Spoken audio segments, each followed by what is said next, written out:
Now let's pivot to a different topic, but critical nonetheless. One of the areas of passion areas for you is around supporting First Nation communities, especially concepts such as reconciliation and clearly recognition. And it's something that we're very passionate about as well. So can you tell us more around activities Sure. But I should preface these remarks by saying I'm an old white guy. Okay, so there? bear that in mind. Okay, so I'll give you not old, but yeah, okay, yeah, I'll give okay, you like thank you, that. thank you. Right. You're very kind. Um, I came to Winnipeg in 2000 from Toronto, and it was a shock to me because in Toronto, Indigenous people they're just below the surface.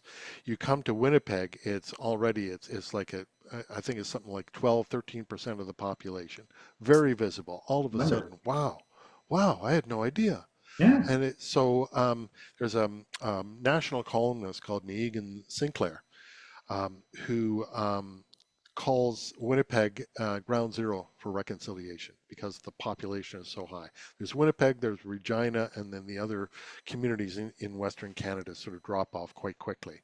So a number of sort of tribal groups and of course, the whole Métis thing. I don't know if you remember hearing about Louis Brielle. I'm not sure he would have made it down south in terms of but basically was the founder of Manitoba, and then he was hung 15 years later for transgressing settler Moors, and then the Métis fell on very hard times. And then of course we have the Inuit up north. So Hmm. huge, very troubled history of initial settler depredations, what they call the residential schools. So that's starting to be this truth and reconciliation residential schools, which are essentially set up for cultural genocide to kill the Indian in the child, and huge intergenerational trauma, hundreds of unmarked graves across the country, just all kinds of abuse, really bad. And then the 60s scoop, where there were again another form of cultural genocide, scooping these kids that they figure shouldn't be with their parents, and then placing them, sending them down south to the states even to be raised. So there's a lot of stuff to work through. So truth and reconciliation is something that was set up in Canada, kind of based on what happened in South Africa. And there's a Justice Murray Sinclair, who was actually the father of Negan Sinclair, who oversaw this, and they came up with, I think it was 94 challenges for truth and reconciliation that people should be working through. And so um, possibly similar to Australia and New Zealand, where there's some recognition of what's happened. It's actually quite uh, well developed in Canada. And among the things that have come out of it is that Indigenous people are not like settler people. They often have a different way of approaching life, Hmm. a different way of looking around them, a different way. They talk a lot about land-based learning. They talk a lot about connection between people, the 7 generations before, the 7 generations after. The Oh, wow. notion Yeah. of, you mentioned something earlier, the notion of talking about yourself and bragging about yourself is actually painful to some people.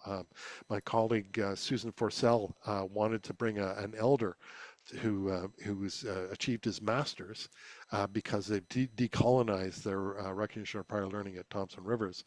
He basically big problems for him to brag about himself. So he brought the people to where he was, talked about the things that he worked on, and was there with other people talking about him, right? Hmm. So it was a little more comfortable for him. Meanwhile, he had set Fascinating. up one of the first sort of treaty challenges for his in all of Canada, successful treaty challenge. So he had like a very smart person and a very driven person. So definitely deserved it. But again, it just wasn't coming from that space. So we've been very happy to welcome Indigenous perspectives on recognition in Europe, but it's kind of weird because that's where all the settlers come from. So we've had people come from Australia, from New Zealand, from Canada. We're still trying to get some from the States.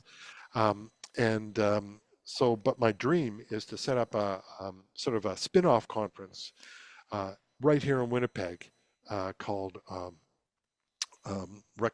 Recognition and Reconciliation. Where people could bring, because right here, this is what they call Turtle Island, North America, and we're the center of Turtle Island. We're ground zero for reconciliation. So what better place to have it? And I've tons of ideas on how to do that, but I'm a little limited by being an old white guy. So I got to find a good partner to do that, so they won't have to go back to settler Valhalla to talk about the way they look at recognition. Yeah.